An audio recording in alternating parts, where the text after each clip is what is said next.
네, 21대 국회가 오늘 오후 본회의를 열어서 법제사법위원회 등 6개 상임위원회 위원장을 선출했습니다. 통합당의 거센 반발 속에 지도부의 사의 표명까지 나온 상황인데요. 남은 상임위 관련 협상이 제대로 될 수 있을지도 관심입니다. 나이트 포커스, 오늘은 이종근 시사평론가, 최진봉 성공회대 교수와 함께하겠습니다. 안녕하세요. 네, 안녕하세요. 예, 여야 법사위원장 자리 놓고 협의를 했었는데 최종 협상은 결렬이 됐고 본회의를 열어서 사실 원구성 협상의 핵심 쟁점이었던 법사위원장 포함해서 6개 상임위원장을 선출을 했습니다. 그렇습니다. 일단 법사위원장에는 4선의 민주당 윤호중 의원이 선출됐군요. 네, 그렇습니다. 윤호중 의원이 선출이 됐는데 민주당에서는 선수, 나이 이런 것들을 고려해서 위원장들을 선출했다고 얘기를 하고 있고요. 법사위원장이 물론 윤호중 의원은 지금 법조인 출신은 아닙니다. 지난 19대 때 박영선 의원이 법사위원장을 법제사법위원장을 한 번 한 적이 있는데 그때도 법조인이 아닌 분이 법사위원장을 했었죠. 두 번째가 되는 건데 그리고 이제 법사위뿐만 아니라 기재위, 그다음에 외통위, 그리고 국방위, 산자위, 보건복지위 이렇게 6명의 위원장을 선출을 했고요. 주로 이제 그 남북 관계 관련된 상임위, 그리고 추경안과 관련된 상임위, 그리고 코로나19 관련된 상임위. 아마 이제 정부나 여당 입장에서는 지금 시급하게 추진해야 될 여러 가지 국회 입법 사항과 연관된 이런 긴급한 사항과 연관된 상임위 위원장들을 먼저 선출한 걸로 보입니다. 아마 야당이 강력하게 반발을 하고 있어서 협의가 안 될 것으로 아마 판단한 것 같고요. 시간을 지난다 한들 과연 법사위원장 자리를 가지고 여야가 합의가 가능할까 하는 부분에서 아마 부정적인 입장이 된 것 같아요. 그러다 보니 시간을 계속 끄는 것은 바람직하지 않다고 판단했을 것이고 그래서 아마 이제 6명을 단독으로 상임위원장 임명을 한 게 아닌가 그렇게 분석이 됩니다. 예, 원내 일당이 법사위원장 자리를 차지한 건 17대 국회 이후 처음이죠. 네, 그렇습니다. 법사위원장은 원래 12대 국회 이전에는 사실 여당이 거의 독식을 해왔어요. 그런데 13대 국회 이후부터 법사위원장 포함해서 어쨌든 교섭단체가 서로 합의에 의해서 상임위원장을 선출하자라는 합의에 의해서 쭉 진행이 되다가 법사위 같은 경우 17대부터 법사위원장을 야당이 가져야 소수당이라도 어쨌든 국회에서 견제를 할 수 있다라는 당시 민주당의 주장에 따라서 법사위원장을 야당이 갖는 그런 관례가 계속 이어져 왔습니다. 그런데 그것이 다시 바뀌게 된 것이죠, 이번에. 예, 민주당은 오늘 19일에 18개, 그러니까 남은 상임위원장도 모두 선출하겠다라는 목표를 세웠는데 앞으로도 좀 후폭풍이 만만치 않을 것 같습니다. 그럴 가능성이 있어요. 물론 민주당은 앞으로도 협의를 해나가겠다고 했는데 지금 법사위원장에는 오늘 6명의 상임위원장을 지금 단독으로 처리를 했기 때문에 제가 볼 때 통합당이 협상에 임할 가능성은 낮다고 봅니다. 물론 현실론을 내세우는 통합당 내 일부 의원들의 목소리가 있긴 합니다. 지금도. 왜냐하면 176석이라고 하는 거대 여당이 만약에 절차에 따라서 선출한다 하더라도 법적으로 막을 수 있는 방안이 없어요. 지금은. 그런 상황에서 과연 이렇게 계속 모든 18 상임위원장 자리를 다 여당이 가져가는 것을 그냥 손 놓고 볼 것이냐 하는 부분에 현실론적 입장을 취하는 분도 있긴 하지만 지금 당장 뭐 원내대표가 주호영 원내대표가 사의를 또 표명했지 않습니까? 이런 상황이라고 하면 지금 당장 협상이 임할 가능성은 낮다. 민주당은 협상을 하겠다고 얘기를 하지만 협상이 임할 가능성이 낮기 때문에 만약 계속 이렇게 늦춰지게 된다고 하면 지금 18 상임위원장 모두를 민주당이 가져갈 가능성을 전혀 배제할 수 없는 상황이 됐다 이렇게 볼 수 있을 것 같습니다. 예, 말씀하셨듯이 통합당 의원들 오늘 강하게 반발하면서 오늘 본회의에 참석하지 않았는데요. 여야는 표결 전에 의사진행 발언으로 맞섰습니다. 직접 들어보시죠. 48년 재헌국회 이래 개원국회에서 상대당 상임위원들을 동의 없이 일반 강제 배정한 것은 헌정사의 처음입니다.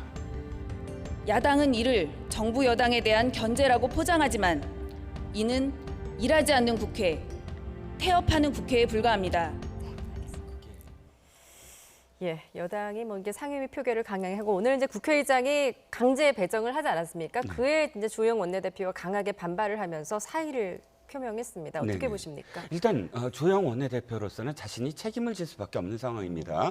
일단 1차적으로 제안한 것이냐 뭐 합의한 것이냐 뭐 논란은 있지만 당시에 의총에 어떤 안을 제출했을 때 그것은 원내대표끼리 어느 정도는 이야기가 된 부분이거든요. 근데 그것을 의총에서 지금 부결시키고 강경한 어떤 상태로 지금 부딪혔습니다. 그리고 원내대표 입장에서는 지금 이 여당의 법사위원 법사위원장 독식을 막지 못했다. 그건 책임을 질 일이니까 예. 일단 사의를 표명을 했고요. 이건 당내 문제 아닙니까?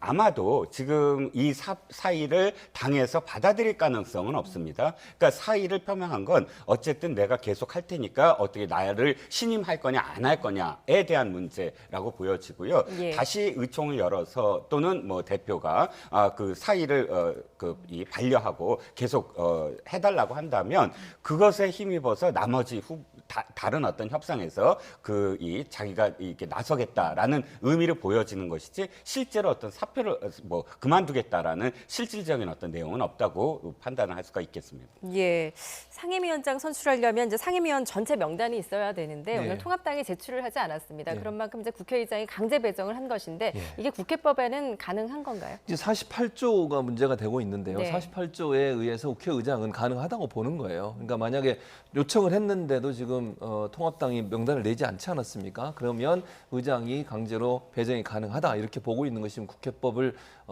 이해하는 국회의장 입장이라고 볼 수 있을 것 같습니다. 물론 통합당이 여기에 대해서 좀 반발을 하고 있는 상황이에요. 그러나 예. 국회법을 봤을 때 의장이 왜냐하면 원내대표가 그걸 원래 명단을 내야 되거든요. 그런데 여러 차례 명단을 내라고 요청했음에도 불구하고 내지 않았기 때문에 의장이 지정할 수 있다라고 지금 보고 그렇게 시행한다고 볼 수 있겠습니다. 예.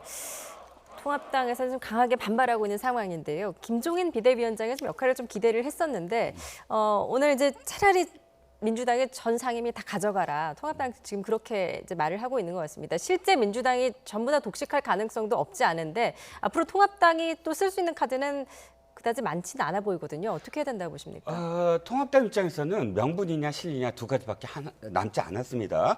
실리라는 것은 지금 처음에 이 민주당에서 제안했던 국토위 같은 경우를 여당이 이렇게 야당한테 넘기는 경우는 거의 없습니다. 알짜 상임위라고 이야기하듯이 상당히 많은 어떤 지역 민원을 해결할 수 있는 그런 자리가 바로 이 국토위거든요. 그런 몇 가지 7개 석 중에 상당수 부분을 실리로 가져갈 거냐 아니면 법사위원장을 포함해서 18석 모두 다 주고 그다음에 거기에 책임을 따르게 할 거냐 이 두 가지 중에 한 가지인데 예. 저는 명분을 택할 가능성도 굉장히 높아 보입니다. 만약에 예. 실리를 택하려고 했다면 아마 협상을 했을 겁니다. 주호영 원내대표도 굉장히 협상주의자라서요.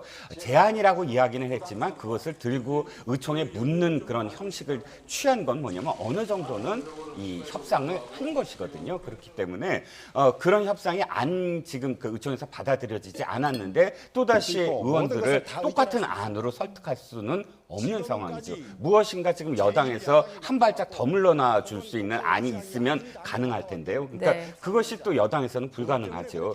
지금 박병석 국회의장 입장에서는 6개 말고 나머지도 다 할 수 있었는데도 불구하고 박 의장이 안 한 거거든요. 왜냐하면 박 의장 입장에서는 상임위를 강제 배정하는 것이 아무리 48조 2항에 있다고 하더라도 자신이 기록에 남게 됩니다. 네. 그러니까 12대 국회 이전의 의장들처럼 12대 국회 이전의 의장들은 예. 부득이한 사유라는 이름으로 지금은 없어졌지만 그 조항이 무조건 다 상임위원들을 강제 배정을 했어요. 자신의 어떤 권한으로. 예. 근데 13대 국회에서 민주화 이후에 교섭단체들이 이것은 알아서 할 일이다라고 사실 의장이 다 교섭단체의 뜻에 따라서 해왔던 것이거든요. 네. 근데 강제 배정을 나머지도 다 한다 그런다면 박 의장이 아마 기록에 그렇게 남기는 강제로 배정을 이렇게 예. 남겨지는 그런 상황이 될 것입니다.